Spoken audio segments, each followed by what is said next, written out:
Guys, we are not going to do a big fancy intro. We are just simply going to do the knife of the year. It's an awesome knife. So what we're gonna do is we're gonna look at third place, second place, first place. We're not gonna do it here. Let's turn this around and we'll look at it from above. Well, guys, it's the end of the year and I thought we need to do the top 3 knives of the year, ending with number 1, the number 1 choice, which I think is the knife of the year in my opinion. So we're gonna look starting from third place, then second place, then first place. So let's go ahead and get started. Let's take a quick look at third place, the Begleiter XL. So considering how many knives have come in and how many videos we've done this year, third place is no slouch on this list.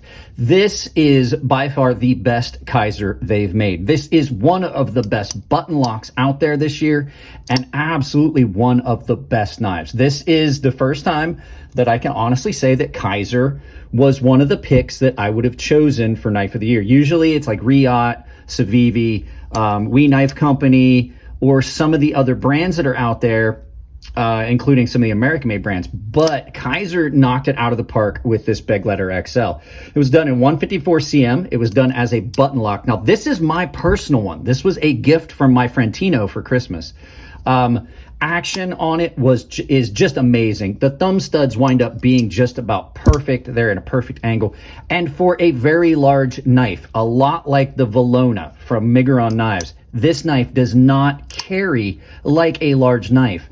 Good balance on it just at about the pivot point, which is something I like. Lots of weight reduction.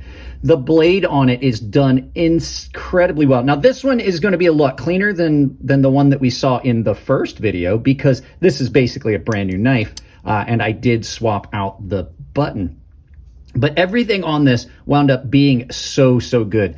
It carries good in the waistband. It carries good in the pocket. It's not too heavy. The button lock on it is really good. Flipper is just really good. It's not real intrusive and large, and so it doesn't turn into a pocket pecker. Pocket clip on it is not a pocket clip I love, but in this configuration, it's really comfortable.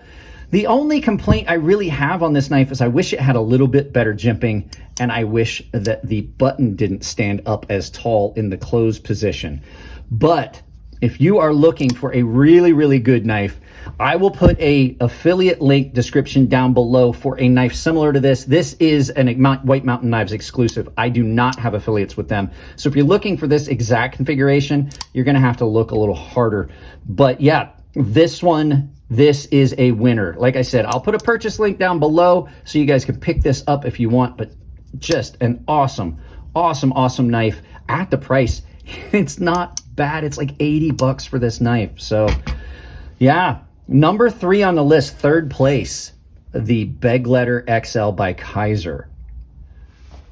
Second place on the list goes to the ZDP 189 Slayback. Now, this isn't a full ZDP 189 blade on this Monterey Bay knives designed by Ray Laconico, but it is laminated, and the important part is absolutely 67 Rockwell ZDP 189 sandwiched in between 2 pieces of 420J jacket steel.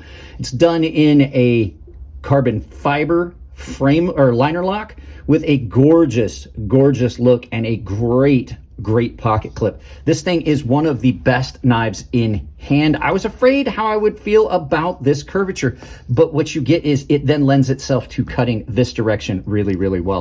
This thing is just about amazing. The action on it is really good. Edge geometry is just shy of perfect for what you want on it, and the comfort level of cutting with this very well-designed blade is great. You can cut all day with this, with the 67 Rockwell core on this, and not have any issues with needing to sharpen. The only time I've had to sharpen this knife since I got it from Ray at California Custom Show was because I hit a staple right around mid-knife and realized it didn't do a lot of damage, but just enough that I had to resharpen it. It's not real hard to sharpen, even though it's really high Rockwell. And like I said, the lightness of this knife, you put this in your pocket and you just completely forget about it. Absolutely a very office-friendly pocket knife, very much a gentleman's folder. The only small issues I had with this knife was access to the liner. Really, the only thing that I saw, like I just was gonna say, like just take a little bit of material out there. Beautiful, beautiful knife. And like I said, these pocket clips that Monterey Bay Knives uses are really comfortable in hand, great in and out of pocket. And they have, for as plain as they look, they have a really nice aesthetic to them. They are very attractive with those little lines and chamfers on it. It's the same one that's on a couple of other knives that I have from them. So yeah, really well constructed, really well made. I don't know where you can pick this one up. I think you have to go to Monterey Bay Knives and get it. So I may not have an affiliate link for this one, but yeah, great, great knife. Comes with replacement hardware, the entire hardware suite. You can replace all of your screws, including your pivot on this. Same with the Kizer. So that is something I like, because if you do happen to lose a screw, you've got replacements right there and ready. So there you go. Second place on the list, the Monterey Bay Knives Slayback, designed by Ray Laconico. Great, great, great knife. So let's go ahead and let's move on to first place. Now, this is the first place knife. This is the Ferrum Forge Knives Aluris. I did not give this first place because the guys at Ferrum Forge are my friends. This knife really, really just is the best production knife that the boys over at Ferrum Forge have made.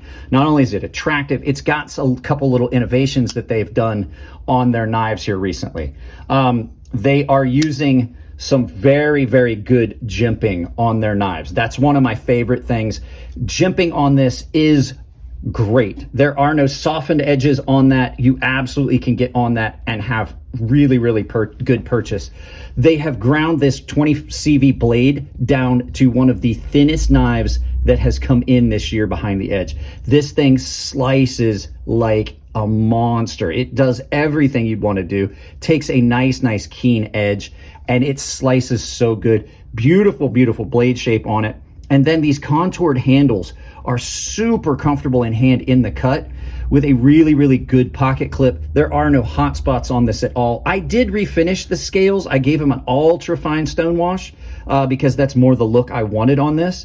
But cut out for the tension on the lock bar is on the inside. And then a very cool feature that they've started doing is clamshell design. So you wind up with a very, very clean show scale. There are no screws on the show scale.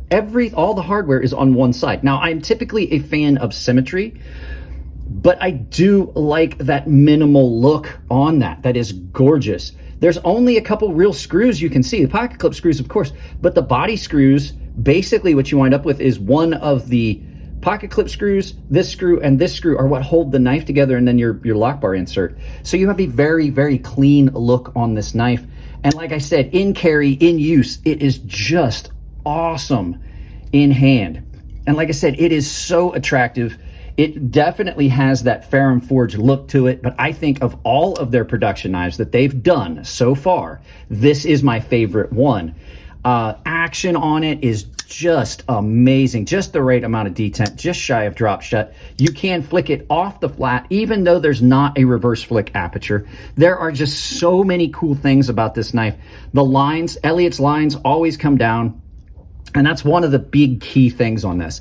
This knife is not just a great knife. It's got really good, clean lines and look to it. It just looks amazing. Every one of the knives that the Ferrum Forge boys have done in the last few years, in the last like 5 years, you wind up with a knife that just doesn't look like it makes sense. It looks like there's way more blade than there is handle. That's one of the key things that really drew me to this one. I love a good blade to handle ratio. You look at it, you're like, how does that blade fit in that knife? And when you do close it, it closes so cleanly that you still are not sure how it all fits. And then all those facets and lines, just gorgeous. But like I said, as far as a workhorse cutter, this is it. You can really get up on that forward finger choil. You can bear down and cut. Like I said, perfect jimping. And the minimal line, the minimal intrusion in the scales just gives it just such a good look. So I could not in good conscience not make this the knife of the year. Had someone else made this knife, this would still be knife of the year. It has nothing to do with it being Ferrum Forge. It's just such a good knife. So guys, that's it. Those are my 3 choices for knife of the year, starting from 3rd place to 2nd place, and then the overall winner, 1st place with the Ferrum Forge Olorus. So let's turn this around. We'll do some final thoughts and send you out about your holidays. Guys, I'm not gonna lie, 1st and 2nd place came down to the matter of lock bar access. That's it. That is how close these knives were. Both great knives by 2 great designers. I like both the guys. They're great folks. That has nothing to do with it. It just speaks to the quality of their designs that they wound up in 1st and 2nd place. So guys, I hope you have all had a good year hanging out with me. We've looked at a lot of knives and we were able to pick a winner, the Ferrum Forge Olorus. And I'm going to tell you right now, this thing's amazing. I'll put purchase links for as many of, I think this is the only one I can't find an affiliate link for, but I will put purchase links for the other ones down below. Guys, I hope you've had a happy holidays. I hope you've had a good year hanging out with me. This is pretty much end of the year kind of thing. I'm trying to get enough stuff done where I don't necessarily have to work through Christmas and New Year, but I probably will because I enjoy doing this and I enjoy doing it for you guys. It's not just for me. I enjoy it, but I definitely enjoy the fact that you enjoy it. So with that being said, you guys already know the spiel about all the affiliate links, the membership, ways to support the channel. All I'm asking from you guys on this one, drop a like and share this with as many people as you can. That's all I'm asking. Not even gonna ask you to go to my affiliate links, but they are there. Guys, I love you all. Keep it clean in the comment section. Have fun. Enjoy the time with your family. And I will see you in the next video, maybe the next year.